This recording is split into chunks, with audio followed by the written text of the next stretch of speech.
Hey, hi community. So today we will discuss about how to run your test automation code with Docker. Okay. So we have few things that we have written here. So what all things may require to achieve that. So let's start. So as an example for the here I'm just saying how to set up your Docker code and how can you run with the Docker. Here we are not just seeing the step-by-step process of an execution here. Here we are just seeing how can we set up easily in few steps. Okay. So yeah. So prerequisite, you should have a Docker code library installed and Jenkins installed. Okay. So for that you need a server, and where you can get the server, you can create on AWS. Okay. So if you can see here, you just have to log in your AWS account. You just search here EC2,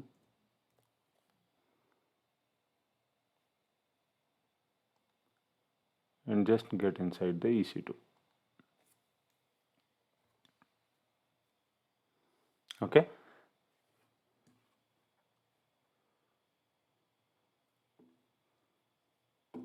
I'll just zoom a little bit.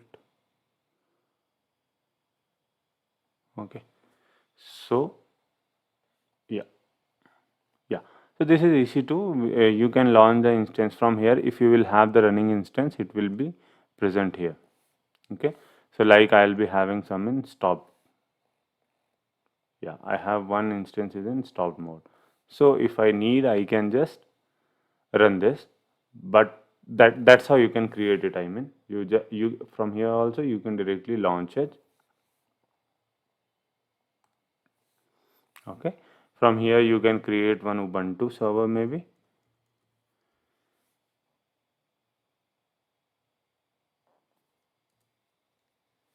and then you can select the Ubuntu server for free tier. If you want like 20.4, you can just select and proceed for the all the process of configuration instance and everything. And at the security group you just have to create a PEM file that we had discussed before. I'll just share it and attach the video link as well.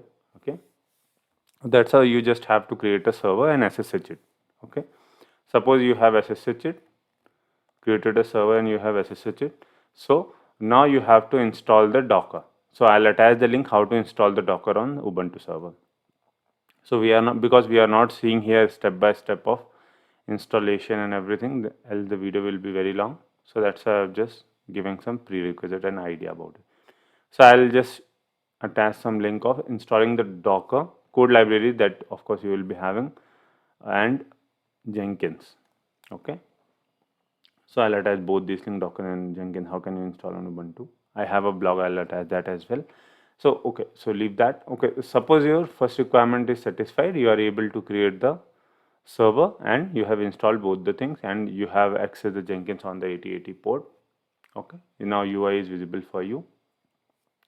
Okay. So nextly, you will have the code either in the Node or Python or Java, right? Like for pip and all for our automation code in Python.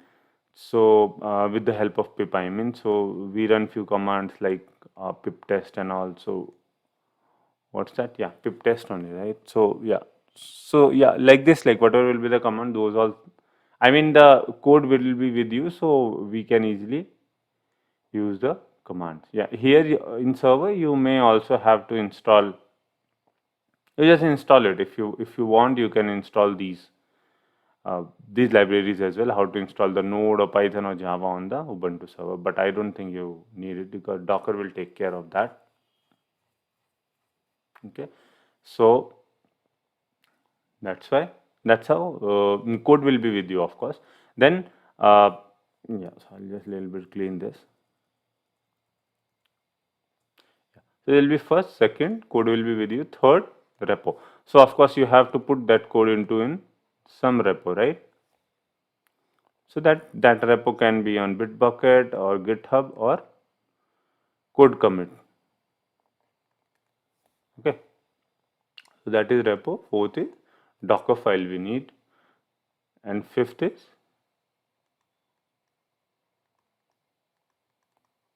Jenkins file. I have not written. I'll just write here. And fifth is Jenkins file. Okay. So you need all these things. But this fourth and fifth, Docker file and Jenkins file, you will commit with the same repo.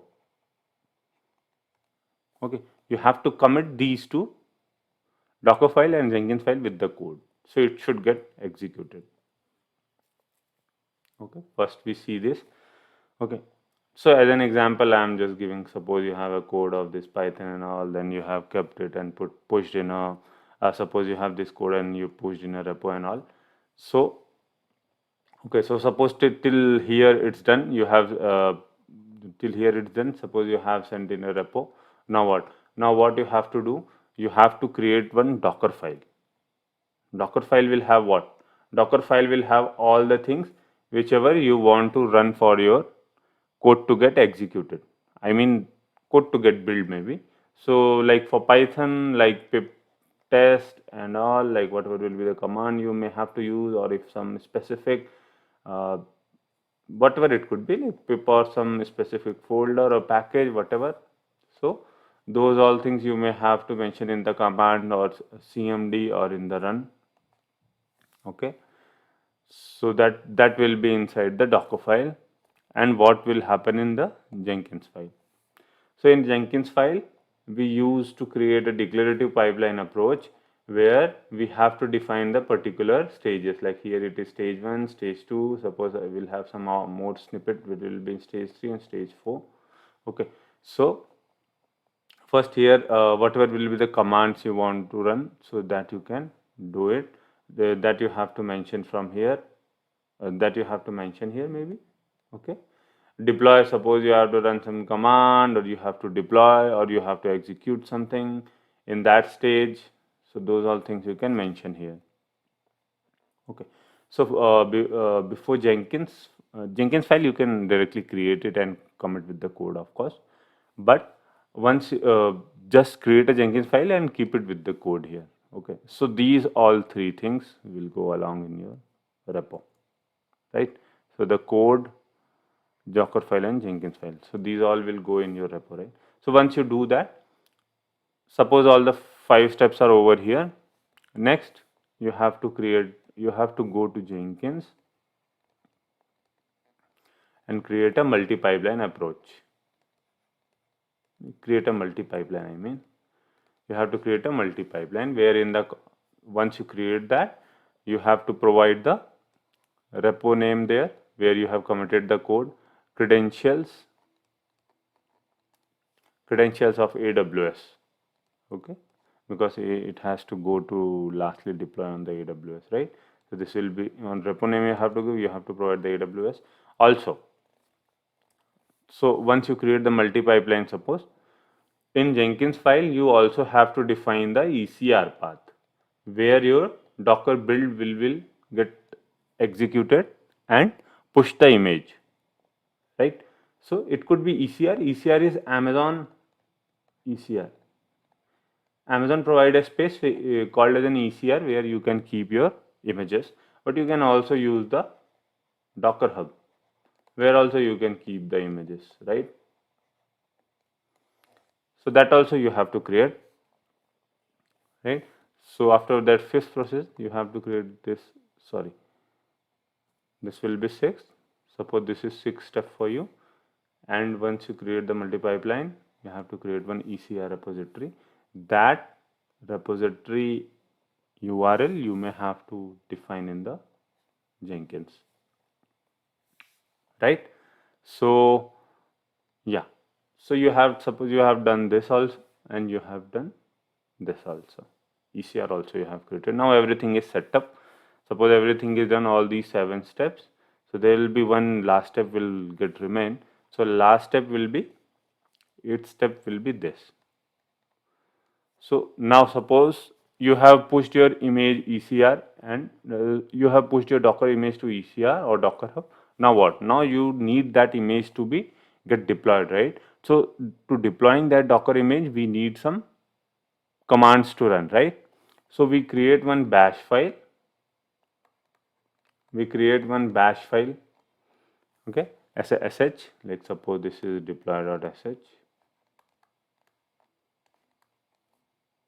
deploy.sh, you will have a bash file, and there you can mention your commands like docker build t2.medium, docker run medium example, or whatever. I mean, this is just a I must have taken from somewhere. So yeah, you medium example means you will have your image name or whatever you want to run. So that name will be here, and docker restart or whatever the commands may be related to docker or whatever you want to execute, maybe the restart of docker, or suppose you have to inspect the docker. All those commands you can mention here. So as soon as you deploy this, and this deploy.sh path, suppose this is our deploy.sh file, right?